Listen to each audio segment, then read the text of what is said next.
And we begin down south. The 6th Annual Ag Issues Summit, hosted by both of the state's Agricultural Committee chairs, recently took place in Tifton.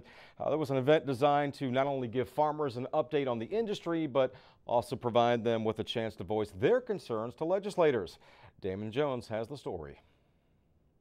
It was standing room only at the Museum of Agriculture in Tifton as nearly 200 leaders from the farming community attended the annual Ag Issues Summit.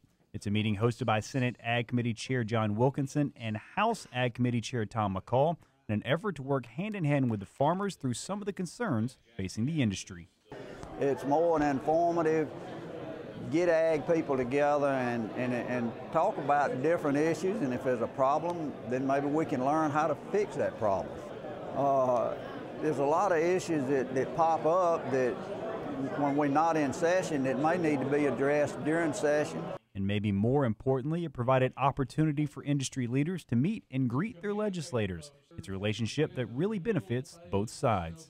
Well, it really helps me to hear the people who are out in the field, the farmers who are actually affected by the legislation that we're considering in Atlanta. A lot of times there are unintended consequences with legislation, and this gives me an opportunity to hear from the people who are actually working with it on a day-to-day basis.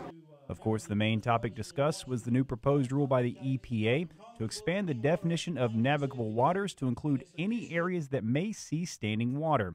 It's a far-reaching proposal that would have a huge negative impact on the agricultural industry. We're concerned about what that's going to require us to go through to do, not just in permitting, but also in having to hire professional technicians to be able to help us and guide us to do it in the right way. We just think it's overreaching of their authority and going to be very burdensome to our agricultural community.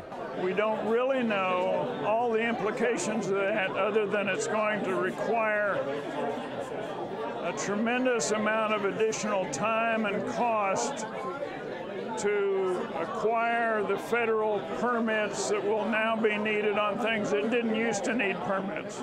And that's something we all need to be very concerned about.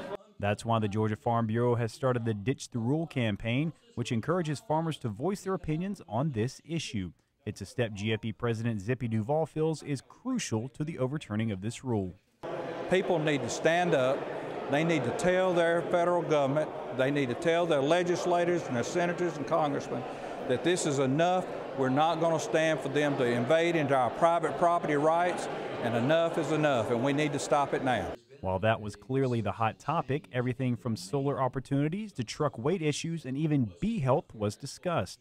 While pollinators can have a significant positive impact on yields, the population in the United States is on the decline. It's a problem farmers can help alleviate. Bees are most active very early in the morning. So if anything a farmer can do to minimize pesticide application in the earliest part of the day, this will help the pollinators. Another good thing is to leave the margins of one's lands unmown. Leave them in a state of bushy, flowery transition plants, because these provide free food for honeybees and other pollinators. While there were a number of new issues to discuss, the main purpose of the event remains the same. And I urge everybody that's interested in agriculture and promoting agriculture to get to know their senator and the representative. So when there is a problem, or when we do start messing up on something, you can call us and get us back in line. Reporting from Tifton, I'm Damon Jones for the Georgia Farm Monitor.